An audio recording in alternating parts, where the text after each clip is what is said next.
على أمة محمد صلى الله عليه وسلم اللهم صل وسلم وبارك عليه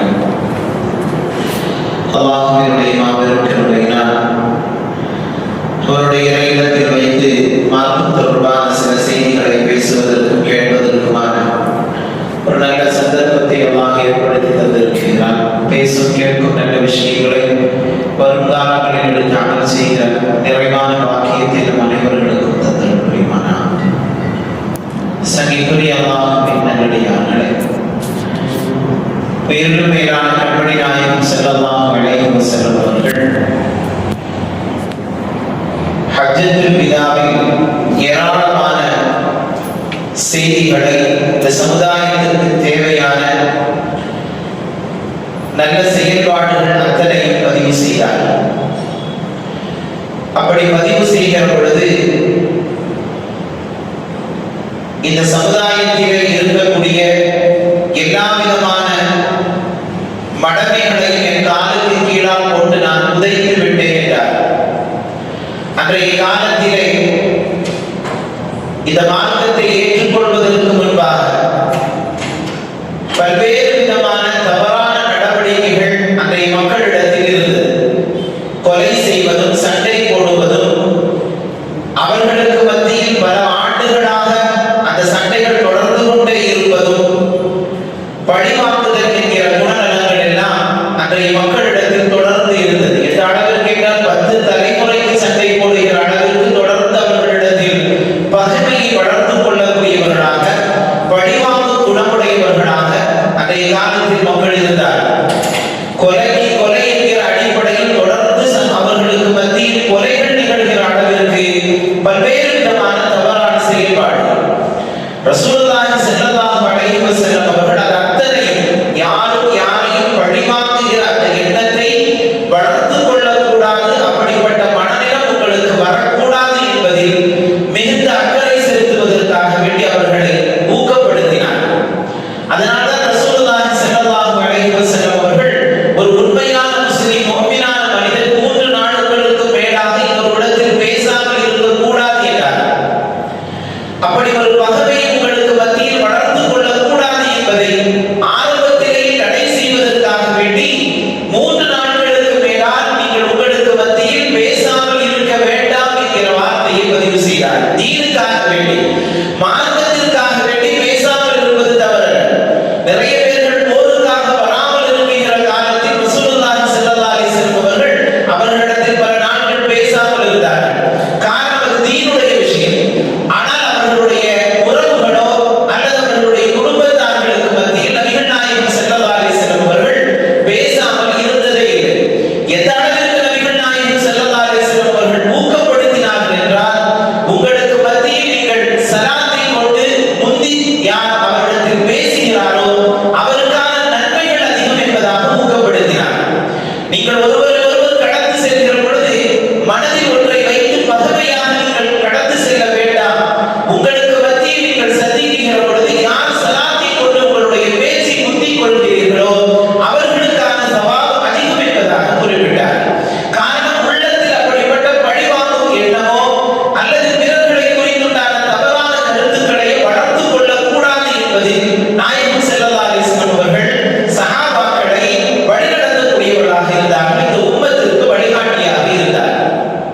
Abu Bakr Siddique ரலியல்லாஹு தஆலா அவர்களுடைய மகளார் ஆயிஷா அவர்களை குறித்து ஒரு தவறான வார்த்தை வந்த பொழுது, இந்த தவறான செய்திகளை பரப்பியவர்களின் ஒரு சிலர்கள் மீது கடுமையாக கோபம் கொண்டிருந்தார்.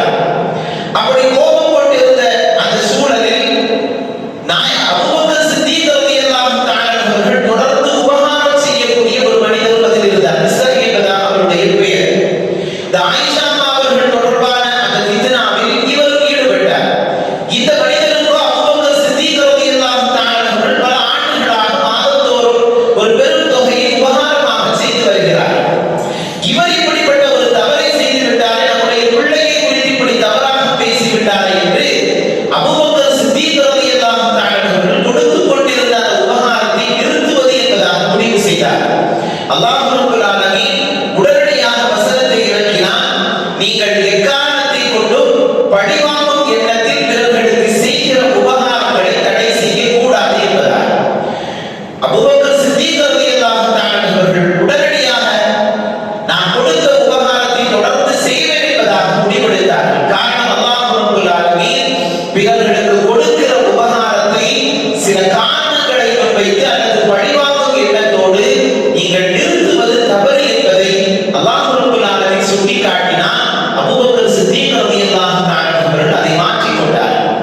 இன்று நமக்கு மத்தியிலேயே நாம் பல்வேறு விதமான பகுதிகளை மனதுக்குள் வைத்திருக்கக்கூடியவர்கள்.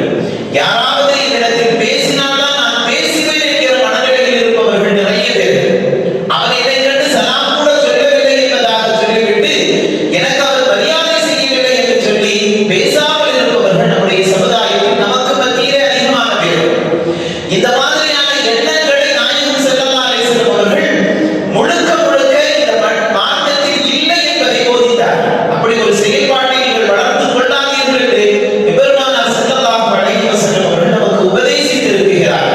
ஆனால் எதுவெல்லாம் என்னுடைய காலுக்கு அடியில் போட்டு நான் விதித்து விட்டேன், இனி இந்த சமுதாயத்தில் இதுபோல் உண்டான நடவடிக்கைகள் எல்லாம் இருக்கக்கூடாது என்று நாயகம் ஸல்லல்லாஹு அலைஹி வஸல்லம் அவர்கள் ஆசைப்பட்டார்களோ பிரியப்பட்டார்களோ அதுவெல்லாம் இன்றைய சமகாலத்தில் நமக்கு மத்தியிலேயே அதிகமாக இருக்கிறது என்பதை நாம் ஒவ்வொருவரும் யோசிக்க வேண்டும்.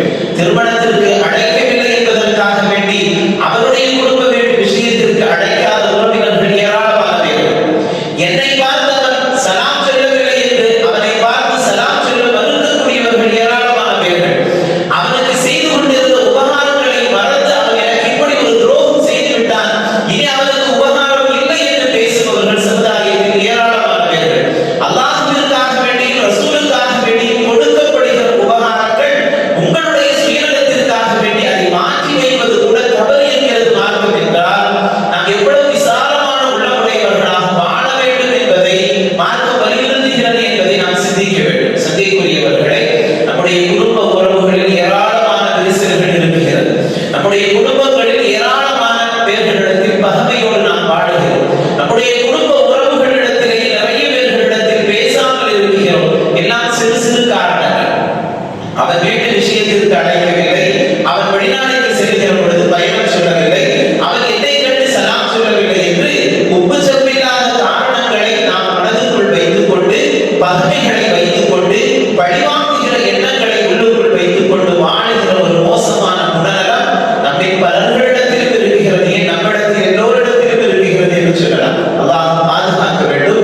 இது போன்றுண்டான செயல்பாடுகள் நபிகள் நாயகம் ஸல்லல்லாஹு அலைஹி வஸல்லம் அவர்கள் முற்றிலுமாக தவிர்க்க சொன்னார்கள். நீங்கள் ஒருவருக்கொருவர் பகைமைகளை வளர்த்துக் கொள்ள வேண்டாம். உறவுகளிடத்தில் நீங்கள் பேணுதலாக நடந்து கொள்ளுங்கள். உங்களை ஒருவர் வெட்டி வாழ்கிறார் என்றால் நீங்கள் அவரோடு ஒட்டி வாழுங்கள் என்றார். ஒரு சஹாபி நாயகம் ஸல்லல்லாஹு அலைஹி வஸல்லம் அவரிடத்தில் வந்து சொன்னார்கள், யா ரசூலல்லாஹ், என்னுடைய குடும்ப உறவுகளோடு நான் இணக்கமாக இருப்பதையே பிரியப்படுகிறேன். அவர்களோடு தொடர்ந்து நான் உறவை புதுப்பித்துக் கொண்டே இருப்பதற்கு நான் ஆசைப்படுகிறேன். ஆனால் அவர்கள் ஒதுங்கி செல்கிறார்கள் என்றார். அப்பொழுது நபிகள் நாயகம் ஸல்லல்லாஹு அலைஹி வஸல்லம் அவர்கள் அந்த தோழருக்கு சொன்ன வார்த்தை, நீங்கள் செய்கிற இந்த நடவடிக்கையை தொடர்ந்து செய்யுங்கள். ஒரு காலத்திலும் நீங்கள் அதிலிருந்து பின்வாங்க வேண்டாம். நீங்கள் அவரை கேட்டால் சலாம் சொல்லிக் கொள்ளுங்கள், நல விசாரித்துக் கொள்ளுங்கள். அவர் வேண்டுமானால் முகம் சுளிக்கட்டும். அவர் செய்கிற விதத்தில், அவர் நடந்து கொள்கிற விதத்தில் அவர் நடந்தாலும் உங்களுடைய நடவடிக்கை நீங்கள் தொடருங்கள். காரணம், நீங்கள் அப்படி செய்கிற காலமெல்லாம் அல்லாஹ் உங்களுக்கு உறுதுணையாக இருக்கிறான். ஒரு மலக்கு உங்களுக்கு துஆ செய்து கொண்டே இருப்பார்கள். நீங்கள் செய்கிற நடவடிக்கைக்கு நாளை மறுமையில் மிகப்பெரிய வாக்கியங்கள் உங்களுக்கு கிடைக்கும் என்று அந்த சஹாபியை உற்சாகப்படுத்தினார். ஆகவே நாம் செய்கிற செயல்பாடுகள் என்பது மறுமையில் நன்மைகளை தேடித் தரக்கூடியதாக இருக்க வேண்டுமே தவிர மிகப்பெரிய நஷ்டத்திற்குரிய இடத்தில் நம்மை கொண்டு சேர்க்கும் செயல்பாடுகள் நம்மிடத்தில் வந்துவிடக் கூடாது என்பதற்காக வேண்டி ரசூலுல்லாஹி ஸல்லல்லாஹு அலைஹி வஸல்லம் அவர்கள் இது போன்றுள்ள விஷயங்களில் நீங்கள் அதிகமாக அக்கறை எடுத்துக் கொள்ளுங்கள் என்கிறார். நாம் எப்படி நடந்து கொள்கிறோமோ அது பொறுத்தே நம்முடைய உறவு முறைகளுக்குள்ளும் பேணுதல்கள் வந்துவிடும். அவர் பேசாமல் இருந்தாலும் நாம் சென்று சலாம் சொல்கிற பொழுது ஒரு கட்டத்தில் அவர் வேண்டுமானாலும் மனம் இலகி போய்விடலாம். அதனால ரசூலுல்லாஹி ஸல்லல்லாஹு அலைஹி வஸல்லம் அவர்கள் இது போன்றுண்டான செயல்பாடுகளை நீங்கள் அதிகரித்துக் கொள்ளுங்கள். 3 நாட்களுக்கு மேலால் நீங்கள் பேசாமல் உங்களுடைய பகைகளை நீங்கள் வளர்த்துக் கொள்ள வேண்டாம். அந்த பகை அந்த உள்ளத்தில் இருக்கும் காலமெல்லாம் உங்களுக்கு நன்மைகள் குறைந்து கொண்டே இருக்கும், பாவங்கள் ஏறிக்கொண்டே இருக்கும். உங்களுடைய துஆக்கள் அங்கீகரிக்கப்படாது, உங்களுடைய அமல்கள் ஏற்றுக்கொள்ளப்படாது. இது போன்றுண்டான நடவடிக்கை நாளை மறுமையில் மிகப்பெரிய துர்பாக்கியங்களை ஏற்படுத்திவிடும் என்கிற அளவிற்கு நபிகள் நாயகம் ஸல்லல்லாஹு அலைஹி வஸல்லம் அவர்கள் நமக்கு உபதேசிக்கிறார்கள். அல்லாஹ் ரப்பல் ஆலமீன் சிறந்த குணநலன்களை நமக்கு நசீபாக்க புரிவானாக.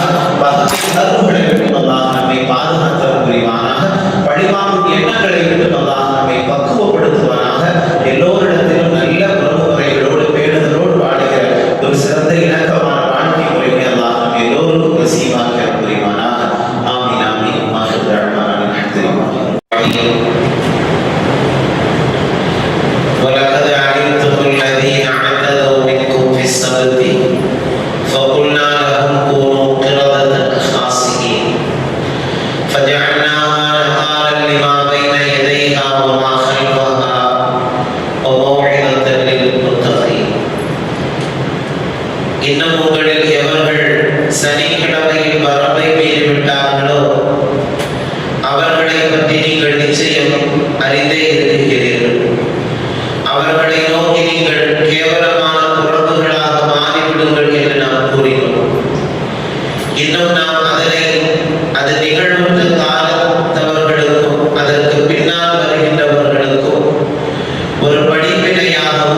தீமையிலிருந்து தற்காத்துக் கொள்வோருக்கு நற்போதனையாகவும் ஆக்கிவிட்டோம்.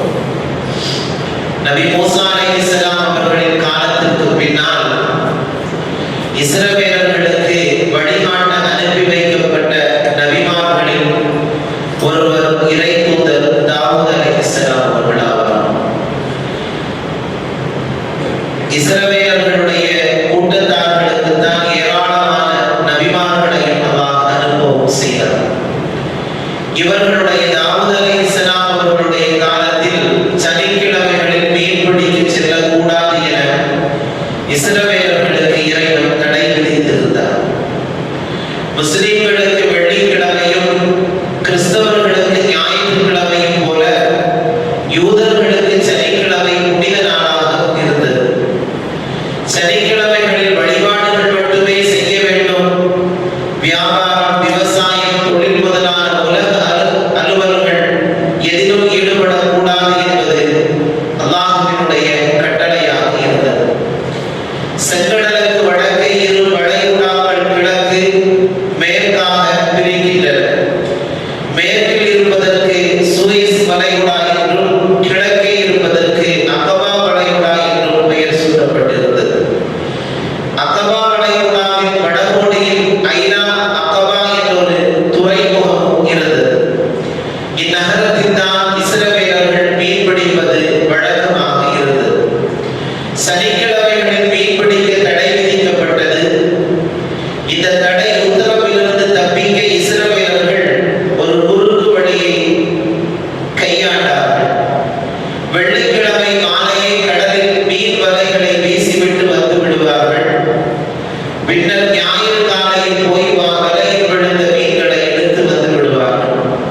இப்படியே பல நாட்கள் கழிந்தன. பின்னர் சனிக்கிழமைகளிலேயே அவர்கள் சிலர் மீன்பிடிக்க தொடங்கவும் செய்தார்கள். இதனை இறை தூதரும் நல்லவர்களும் கண்டித்து திருத்த முயன்றார்கள். ஆனால் மீனவர்கள் அதை பொருட்படுத்தவில்லை.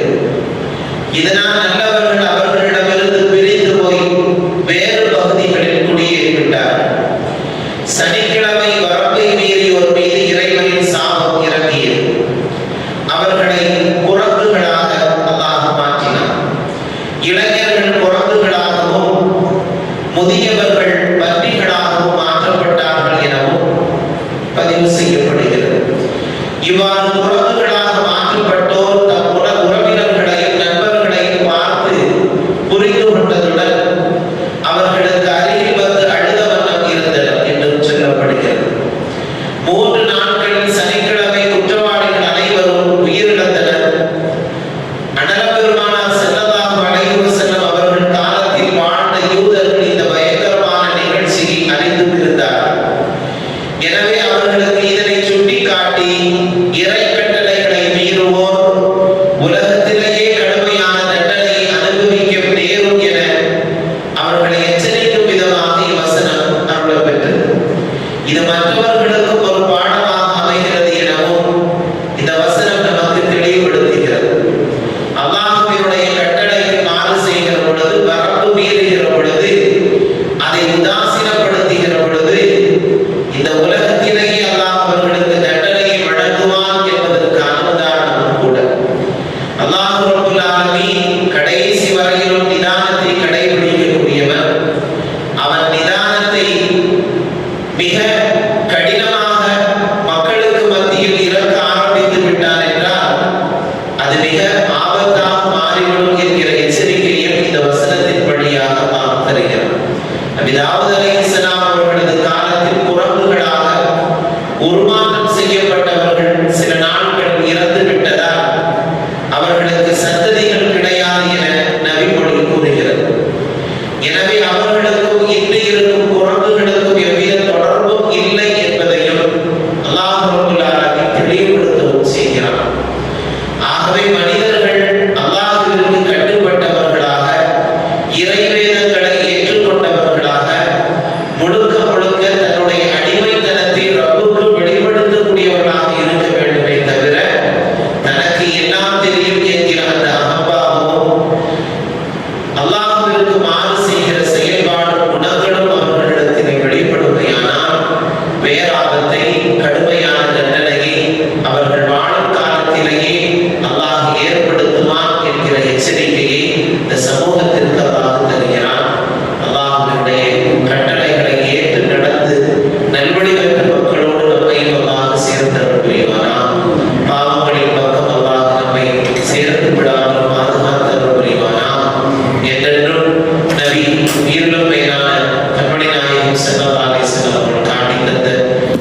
பாதையை பின்பற்றி வாழுகிற நல்ல உம்மத்தாக நம்மை ஆக்கியவர் புரிவானா.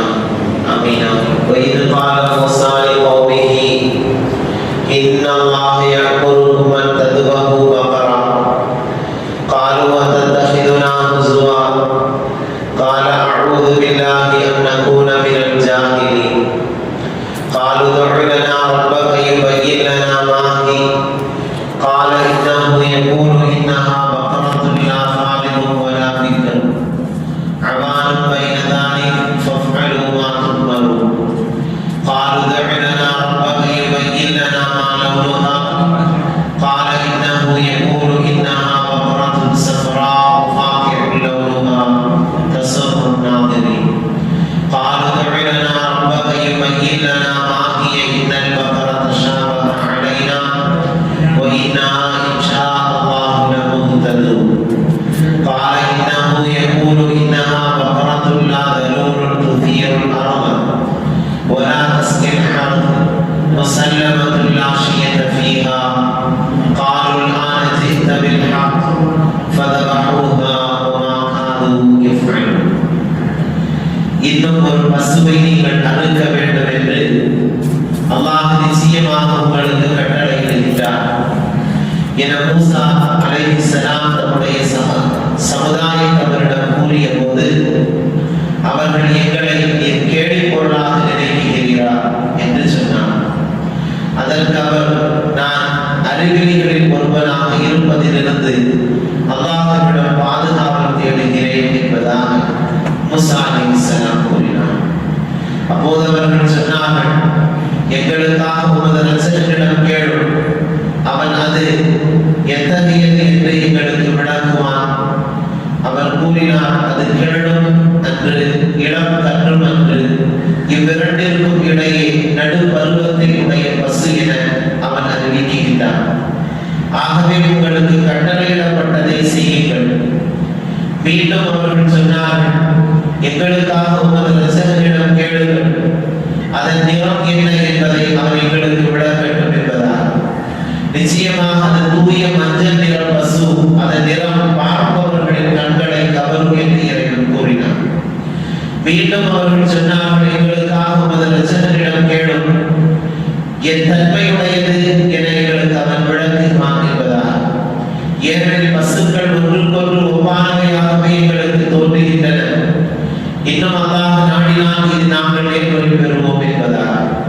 மூசா அலைஹிஸ்ஸலாம் கூறினார்கள், திண்ணமாக அது ஒரு பசு, அது நிலத்தை முழுதும் பயிருக்கு தண்ணீர் இறைக்கும் பழக்கப்பட்டதல்ல, அது ஊனமற்றதும் அல்ல, மறு இல்லாதது என இறைவன் அறிவிக்கிறான் என்பதால். இப்போதுதான் நீர் உண்மையை சொன்னீர் என்று கூறி அதை செய்ய மனமில்லாமலேயே அதனை அறுத்தார். இஸ்ரவேலர்களின் குறும்புத்தனத்திற்கு எடுத்துக்காட்டாக ஒரு சம்பவத்தை இங்கே இறைவன் சொல்லி காட்டுகிறான். அவர்கள் இறை ஆணைகளை எந்த அளவுக்கு தட்டி கழிக்கிறார்கள் என்பதையும் அதனால் அவர்கள் சந்தித்த தொல்லைகளையும் இந்த நிகழ்ச்சி நமக்கு வெளிப்படுத்தி காட்டுகிறது. மேலும் எந்த ஒன்றையும் துருவி துருவி கேட்கக்கூடாது என்ற மிகப்பெரிய பாடத்தையும் அல்லாஹ் ரப்பல் ஆலமீன் இங்கே குறிப்பிட்டு பேசுகிறான். இஸ்ரவேலர்களுக்கு ஏராளமான நிஅமத்துகளை வாரி வழங்கிய ரப்பல் ஆலமீன் அவர்களை அவ்வப்போது சோதனையை கொண்டு சோதிக்கவும் செய்தார். இஸ்ரவேலர்களுக்குள் ஒருவர் இன்னொருவரின் மகளை தனக்காக பெண் கேட்டார். பெண் கொடுக்க அவரோ மறுத்துவிட்டார். அவரை கொலை செய்து சடலத்தை பொது இடத்தில் போட்டுவிட்டு சென்று விட்டார் என்று சொல்லப்படுகிறது. கொலையாளியை கண்டுபிடிக்கும் முயற்சியில் இறங்கிய இஸ்ரவேலர்கள் நபி மூசா அலைஹிஸ்ஸலாம் அவர்களிடத்தில் இது குறித்து முறையிட்டார்கள். அதற்கு நபி மூசா அலைஹிஸ்ஸலாம் அவர்கள் அல்லாஹ்வின் உத்தரவின் பேரில் ஒரு யோசனை கூறினார்கள். ஏதாவது ஒரு மாட்டை அறுத்து அதன் உறுப்புகளில் ஒன்றை எடுத்து இறந்தவரின் சடலத்தின் மீது அடித்தால் அவரை எழுந்து கொலையாளி யார் என்பதை சொல்லிவிடுவார் என்று நபி மூசா அலைஹிஸ்ஸலாம் தெரிவித்தார். இந்த யோசனை லகுவாக செயல்படுத்தி கொலையாளியை எளிதில் கண்டுபிடித்திருக்க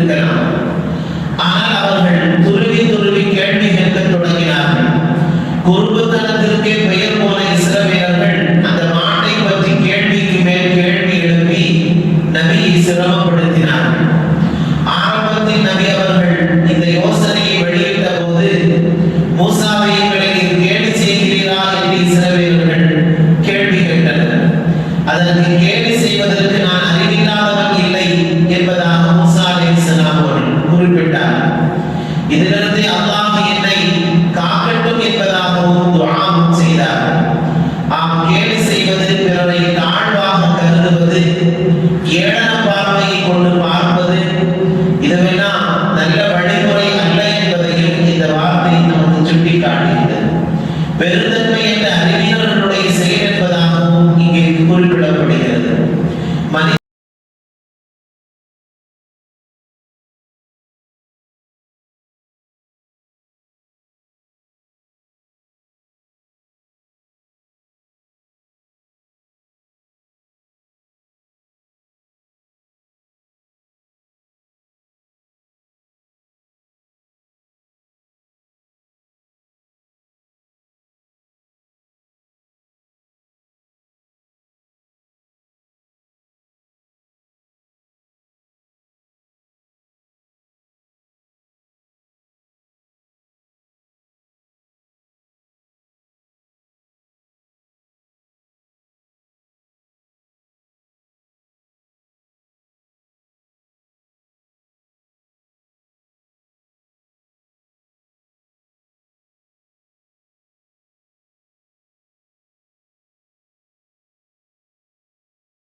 موسى لقومه فقلنا اضرب بعصاك الحجر فانفجرت منه 12 عينا قد علم كل أناس مشربهم كلوا واشربوا من رزق الله ولا تعثوا في الأرض مفسدين. மூசா அலைஹிஸ்ஸலாம் சமூகத்தாருக்காக நம்மிடம் தண்ணீரை வேண்டியிருந்த போது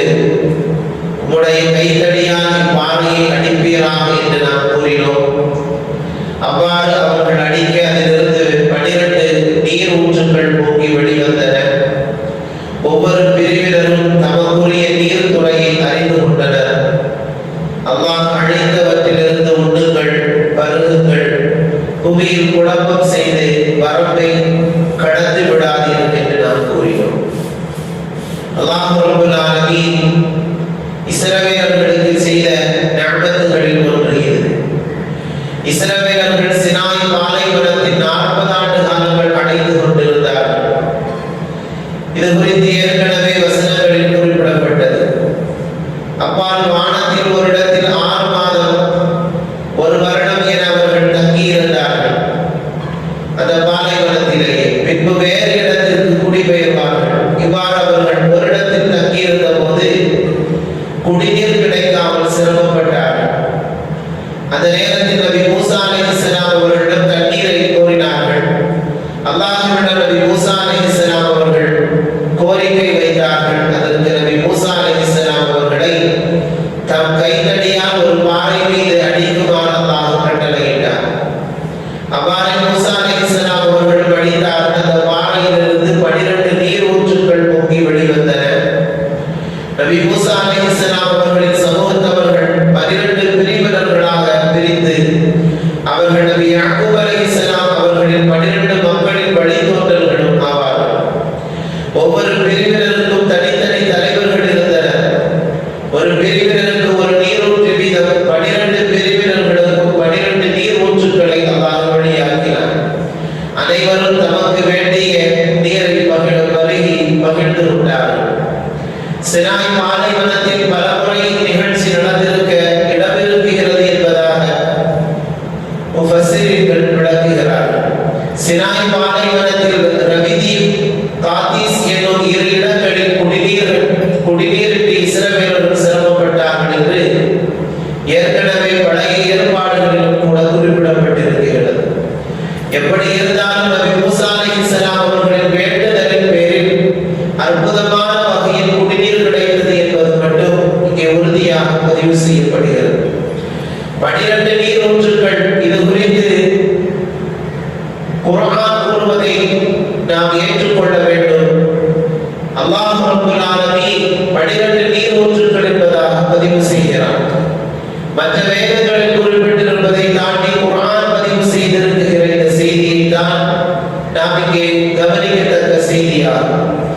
பைபிளில் கூறப்பட்டுள்ள இடங்களை நேரில் கண்டு ஆய்வு செய்தவர்களுக்காக ஜெருசலம் சென்று அங்கு பைத்துல் முகத்தஸுக்கு அருகில் உள்ள மலைக்கூட்டுகளுக்கு இடையே 15 அடிகள் உயரத்தில் ஒரு பாறையை கண்டார்கள். அதனை ஆராய்ச்சி செய்ததில் அந்த பாறையில் பல இடங்களில் வெடிப்புகள் ஏற்பட்டு நீர் ஓடிக்கொண்டிருப்பதற்கான அடையாளங்களை அவர்கள் கண்டறிந்திருக்கிறார்கள். இவற்றில் சிலது அழிந்து காணப்பட்டன. மொத்தம் 20 வெடிப்புகள் வரை இருக்கலாம் என்று, அவற்றில் 10 மட்டுமே வெளிப்படையாக தெரிகின்றது என்றும் அன்றைய ஆய்வாளர்கள் பதிவு செய்கிறார்கள். நபி மூசா அலைஹிஸ்ஸலாம் அவர்கள் தம் கைத்தடி கொண்டு அடித்தது மலைப்பாறையில் அல்ல, தம்முடன் வைத்திருந்த ஒரு சிறிய கல்லின் மேல் தான் என்று சிலர்கள் கூறுகிறார்கள். அந்த கல்லில் அடித்தவுடன் அது நிலத்திலிருந்து நீரை உறிஞ்சி வெளியேற்றி அது வெளியே தண்ணீரை கொட்டியது என்பதாகவும் சிலர்கள் பதிவு செய்கிறார்கள். ஆனால் அல்லாஹ் ரப்பல் ஆலமீன் அவர்களுக்கு செய்த இந்த நிஅமத்துகளை குறிப்பிட்டு இதையெல்லாம் எண்ணி நீங்கள் அல்லாஹ்வுக்கு நன்றி செலுத்தி வாழக்கூடிய மக்களாக இருங்கள் என்று அவர்களுக்கு அல்லாஹ் ரப்பல் ஆலமீன் கட்டளையிடுகிறார். ஆனாலும் அந்த மக்கள் அதை குறித்து சிந்திக்கவில்லை. சூழலுக்கு தகுந்தார்கள் அவர்கள் மாறிக்கொண்டார்கள். இல்லை என்று வருகிற பொழுது கோரிக்கையாக மூசா அலைஹிஸ்ஸலாம் அவர்களிடத்தில் வைத்தார்கள். கிடைத்ததற்கு பின்பாக அவர்கள் புத்திகள் தடிமாறின. இது போன்றுண்டான மனநிலை மனிதனுக்கு இருக்கக்கூடாது என்கிற நல்ல உபதேசத்தையும் அல்லாஹ் இதன் வழியாக தருகிறான். அல்லாஹ் தருகிற நிஅமத்துகள் குறைவோ அதிகமோ நன்றி செலுத்தி வாழுகிற உள்ளம்தான் மிகச் சிறந்தது என்பதையும் இங்கே ரப்பல் ஆலமீன் சொல்லி தருகிறான். அல்லாஹ் ரப்பல் ஆலமீன் அந்த உயர்ந்த சிந்தனைகளை நமக்கு நசீபாக்கி அருள் புரிவானாக. அவன் தந்த நிஅமத்துகளுக்கு நன்றி செலுத்தி வாழுகிற நல்ல மனப்போக்குவத்தை அல்லாஹ் நசீபாக்கி அருள் புரிவானாக.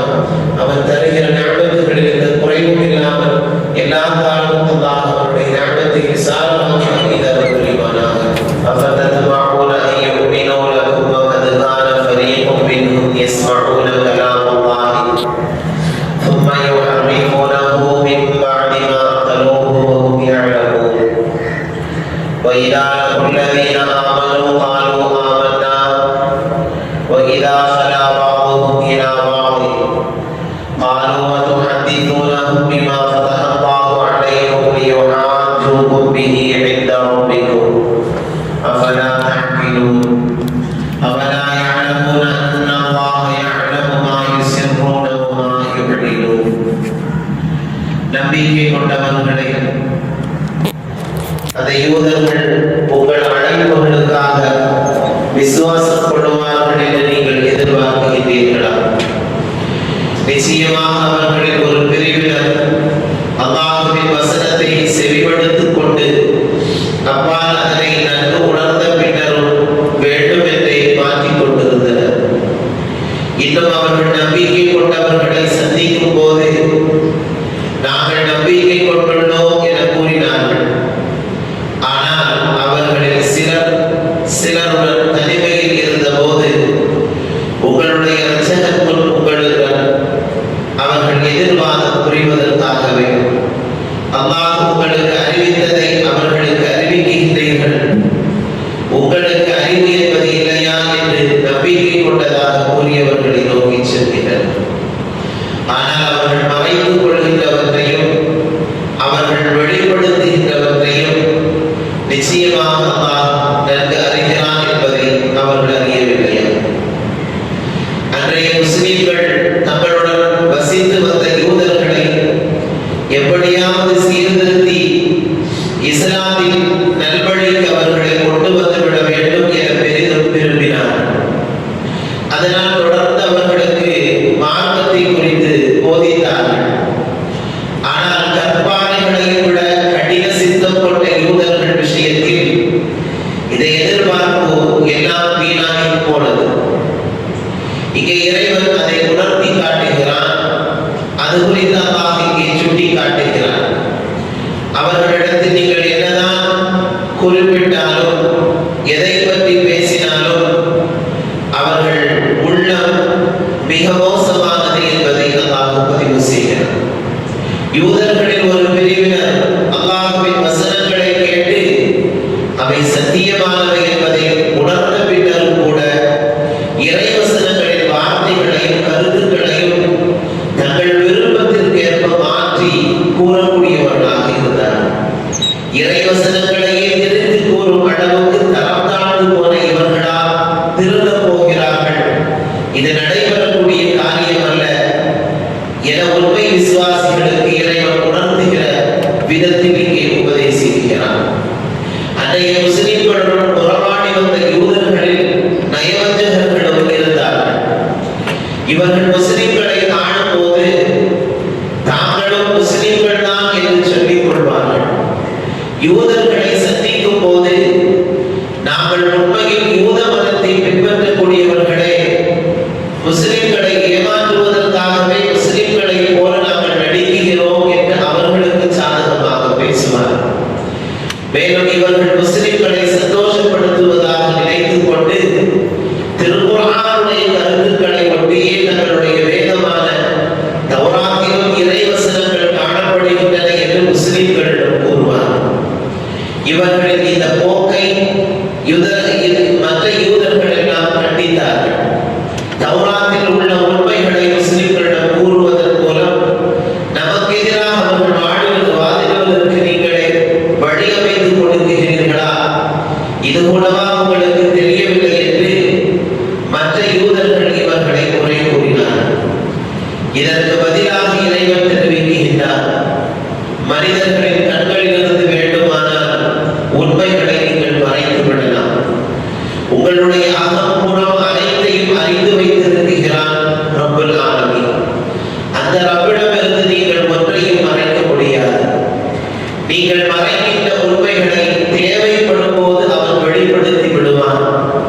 தனிமையில் நீங்கள் பேசிக்கொண்ட உரையாடலை தனது நபிக்கு போது அவன் வெளிப்படுத்தியது அந்த வகையில் தான் என்பதை அல்லாஹ் ரப்புல் ஆலமீன் இங்கே சுட்டி காட்டுகிறான்.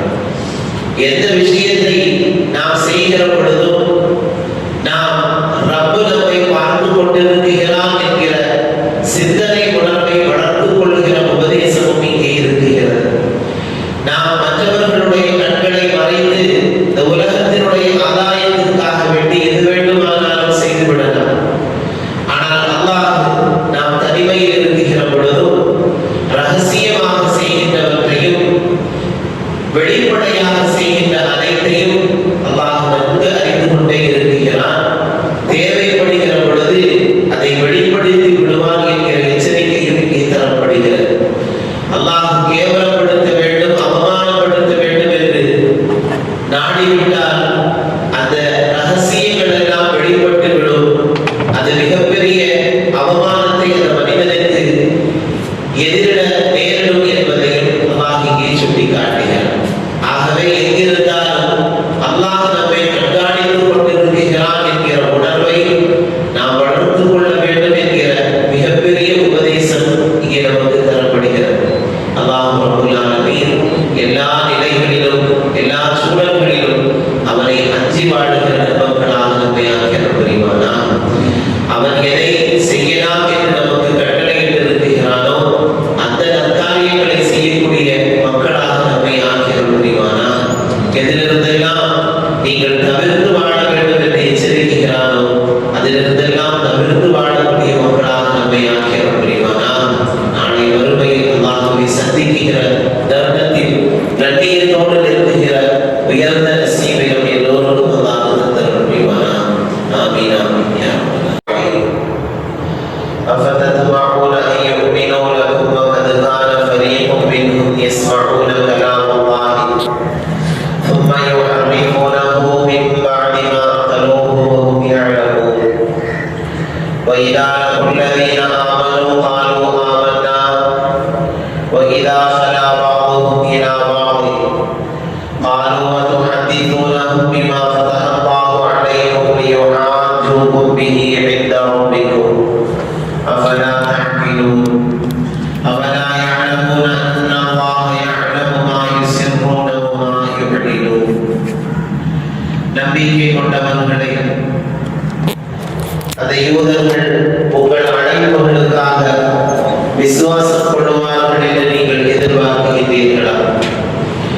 நிச்சயமாக அவர்களில் ஒரு பிரிவினர் அல்லாஹ்வின் வசனத்தை செவிமடுத்துக் கொண்டு அப்பால் அதனை நன்கு உணர்ந்த பின்னரும் வேண்டும் என்றே மாற்றிக் கொண்டிருந்தனர். இன்னும் அவர்கள் நம்பிக்கை கொண்டவர்களை சந்திக்கும் போது நாங்கள் நம்பிக்கை கொண்டுள்ளோம் என கூறினார்கள்.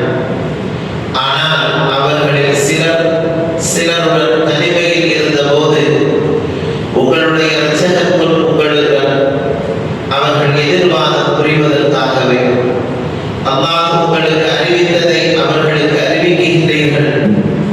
உங்களுக்கு அறிவு என்பது இல்லையா என்று நம்பிக்கை கொண்டதாக கூறியவர்களை நோக்கி செல்கின்றனர்.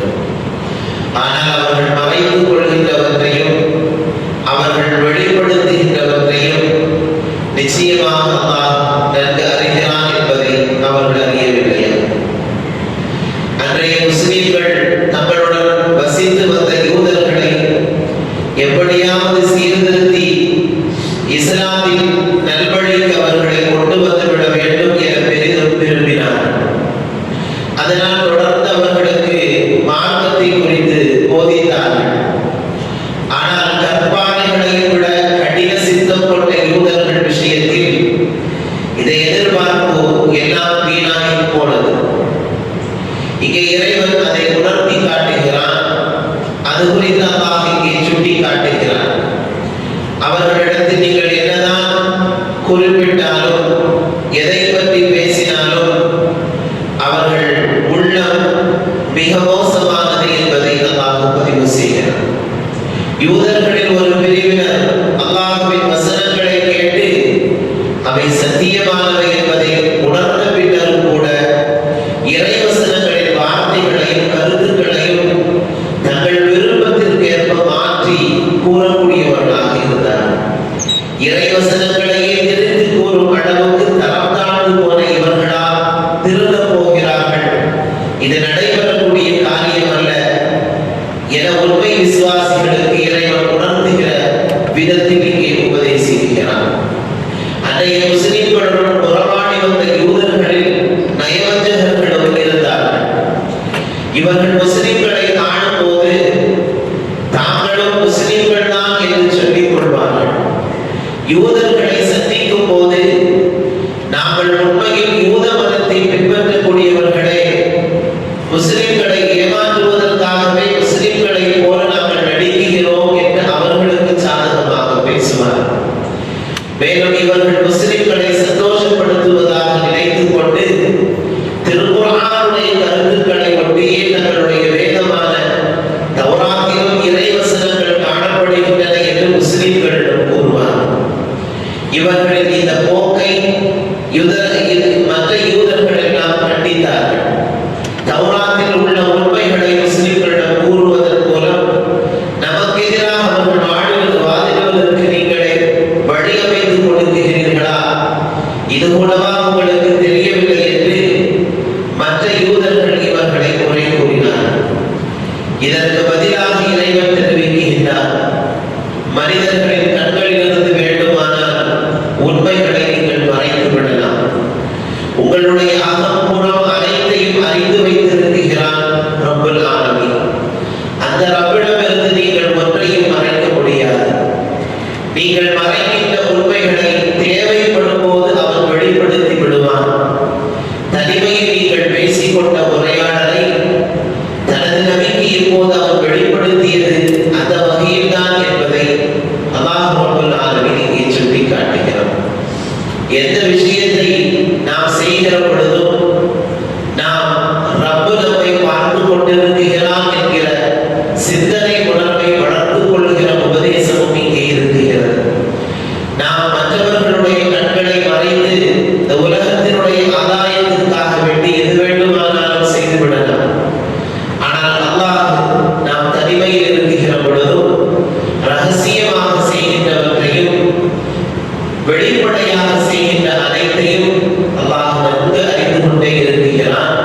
தேவைப்படுகிற பொழுது அதை வெளிப்படுத்தி விடுவான் என்கிற எச்சரிக்கையும் இங்கே தரப்படுகிறது. அல்லாஹ் கேவலப்படுத்த வேண்டும், அவமானப்படுத்த வேண்டும் என்று நாடிவிட்டால் அந்த ரகசியங்கள் எல்லாம் வெளிப்பட்டு விடும். அது மிகப்பெரிய அவமானத்தை அந்த மனிதனுக்கு எதிரிட நேரிடும் என்பதையும் அல்லாஹ் இங்கே சுட்டிக் காட்டுகிறார். ஆகவே எங்கிருந்தாலும் அல்லாஹ் நம்மை கண்காணித்துக் கொண்டிருக்கிறான் என்கிற உணர்வை நாம் வளர்த்துக் கொள்ள வேண்டும் என்கிற மிகப்பெரிய உபதேசம் இங்கே நமக்கு தரப்படுகிறது. அல்லாஹ் ரப்புல் ஆலமீன் எல்லா நிலைகளிலும்